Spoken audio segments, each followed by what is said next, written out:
Dudes and dudettes, how are you guys? This is Chazzy and welcome back to The Mixer, the segment on this channel where I give you guys all sorts of detailed analyses from all walks of life. I'll talk about people, places, animals, food, sports, traveling, the whole 9 yards, hence why it's called The Mixer, because I like to mix things up in this huge playlist with over 200 videos at this point. Oh my god. It's a lot of videos, man. It's a lot of mixering here, and today's video is going to be a concept vlog, a video where I just come here and talk to you guys, about a random topic with very little, if any, editing. And this is going to be a very interesting topic to talk about because I recently reviewed Wreck-It Ralph, which is one of my most favorite movies ever, and it obviously it's about gaming and stuff, the whole culture behind arcade games, from the old days and more modern gaming stuff. So, and also it is inspired by a conversation that I was having with one of my students, a few classes ago, where one of them is a gamer, and I was talking to him, about having beaten Grand Theft Auto 5 for the first time in a while, and it just felt good. But it took me 2 months to finish that game, right? Remember that I do have multiple jobs. I live by myself, so I have chores, I have a house to take care of, and it took me around 2 months to completely beat the game story. And I was telling my students that, and two of them are boys, they're gamers, so they were like, yeah, that's cool, that's nice. And one of them, who's a woman, was like, but why? Why exactly did you do that? What did you accomplish? What did you get out of that exactly?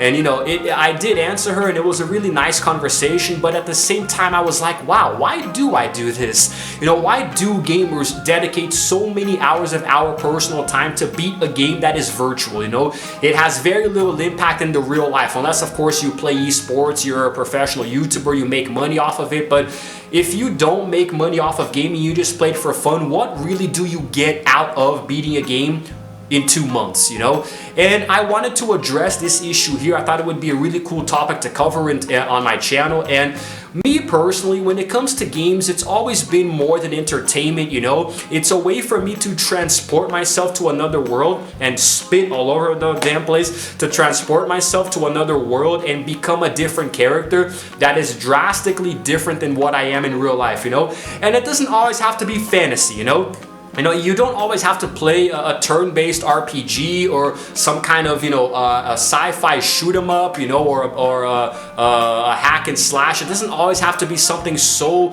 out of the box and extraordinary for you to have fun, I actually like games that are very grounded in realism too, like, for example, GTA 5, maybe Saints Row, except for the last one, which involves aliens invading Earth. That's just stupid. Sports games are my bread and butter, I really like to play career mode in certain sports games, not just for the achievements, but usually whenever I play career mode or be a pro, whatever we want to call it, I make a virtual avatar with my likeness. I try to make it look like me, and I give them my first and last name, my birth name, so I can sort of kind of act out this this fantasy, where in a different life I was a professional athlete. What if I had, while still being a teenager, gotten into sports and played one and actually had a career, and scored goals and gave assists and won trophies, I really like the way that the narrators say my name, the commentators, and I make myself become a really good player, I unlock achievements, I get stats and stuff. It feels good, like I've been doing in Madden NFL recently, the 23.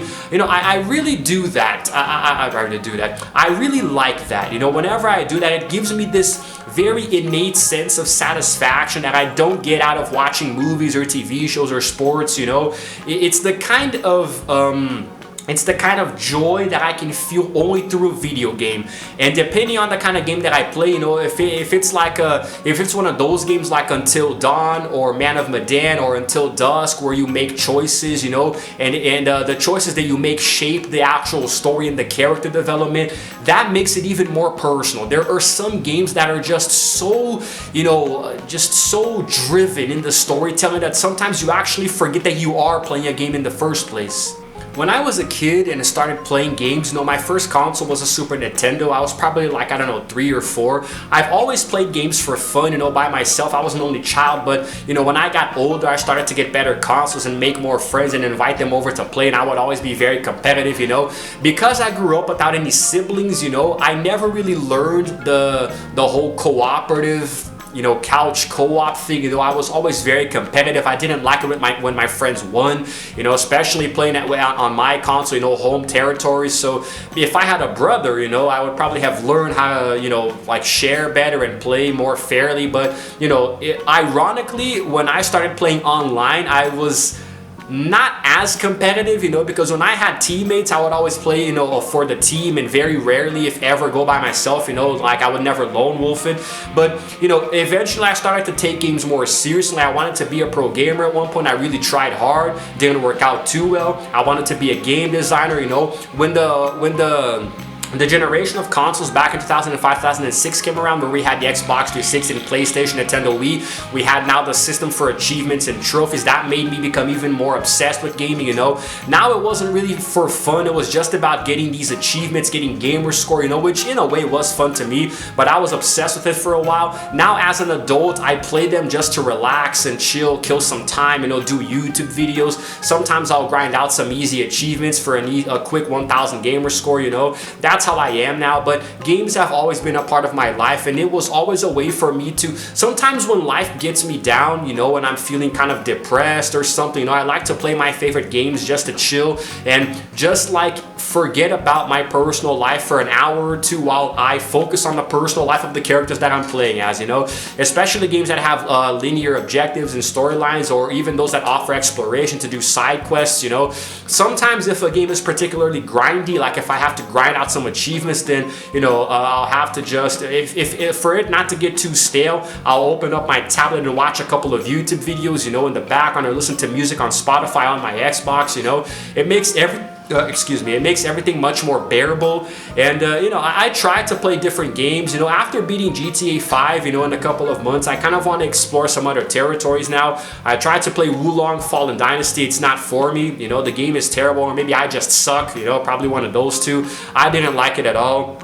You know, I'm gonna try to play For Honor now. You know, there's some other new games too. The Legend of Teen Ting. I also want to try to play Assassin's Creed Origins, the one that happens in Egypt. So, you know, there are a lot of games on my list right now. I want to play the sequel to Mirror's Edge. All of these games have really cool stories, you know, and sometimes I tend to stray away from certain kinds of genres. Like, I very rarely play horror games, you know. The last one that I played was The Evil Within, and I've been sitting on the sequel for a while now, but a lot of people say that it sucks. It makes even less sense than the first one, so I don't know. Maybe I'll see what happens, but that's essentially what it is. Every genre of video game gives you a different feeling of satisfaction, you know. If you're playing a first-person shooter, it's gonna make your blood pump, give you some adrenaline, make you feel tough and like a badass, you know. You play a sports simulator, it's gonna make you feel more tactical and strategic as you try to beat your opponent in different ways. You're gonna dominate them. You play a racing game, you know, it's gonna be a lot of fun, you know, like you're feeling like the whole Born to Be Wild thing, racing down the track, you know, and even if you crash, it really feels good.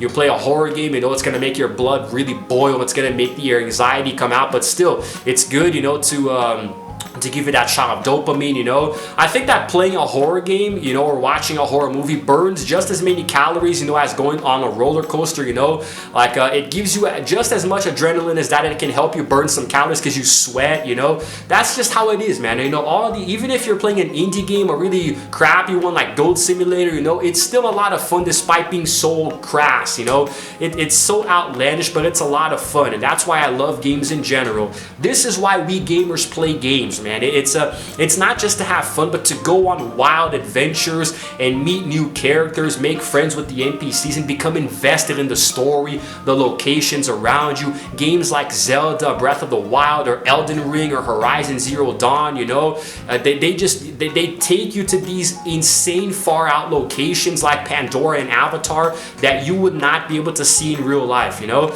It's just crazy, man. It's insane how games are, the medium that they represent, and how far they came over the years. So every gamer has a purpose. There are gamers who like to play really hard games for challenges to test themselves, you know. They'll pour hundreds of hours into games like Skyrim or Elden Ring, you know, and they feel proud of that. I personally would never do that for any game, you know. I don't think I could have that amount of courage, you know, to ever beat a game to 100% that's that big. There are more casual, recreational gamers who play easy games. Sometimes they'll have kids or younger siblings, you know, and they'll just want to chill. Or like me, who is pretty much everywhere, you know, I'll play easy games for achievements or to relax.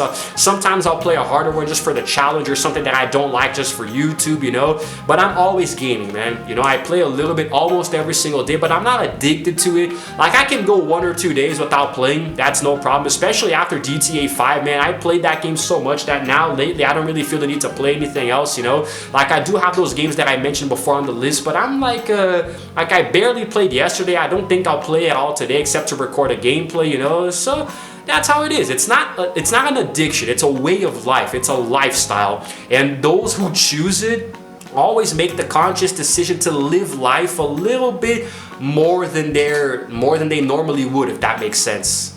I've always seen video games as a way for people to achieve what normally would be impossible.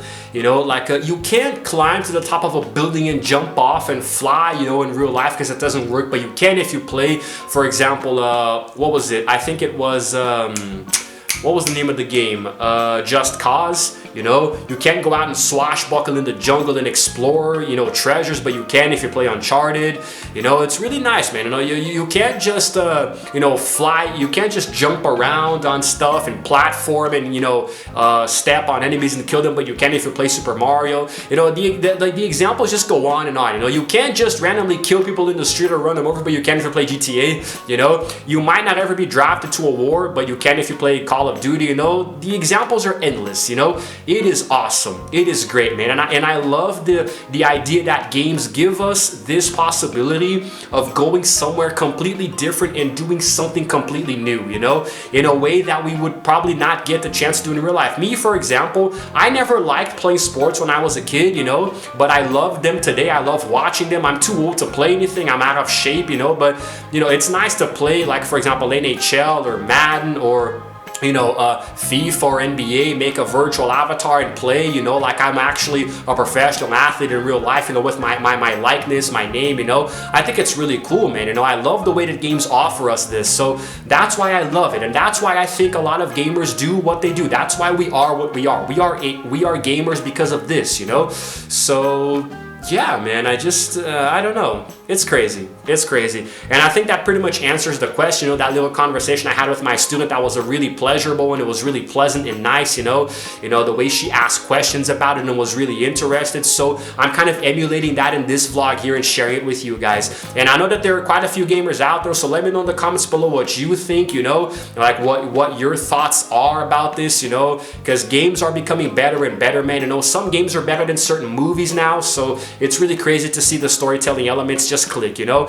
And that's it, guys. This is my third video in a row recording with the new shirt that I bought yesterday. I went shopping with my mom and I just wanted to buy a pair of pants, but she convinced me to buy a few shirts. So yeah, that's what's up. So anyway, guys, if you happen to like this video, please go ahead and give it a like and also subscribe to my channel, because I release videos every single day. And while you're at it, hit the notification bell too, huh? So you can know exactly what time I upload. And it's all good. It's all good. Shout out to all the gamers out there. This is Chazzy signing out for now, and as always, I will see you guys in the next video. Roll the outro screen.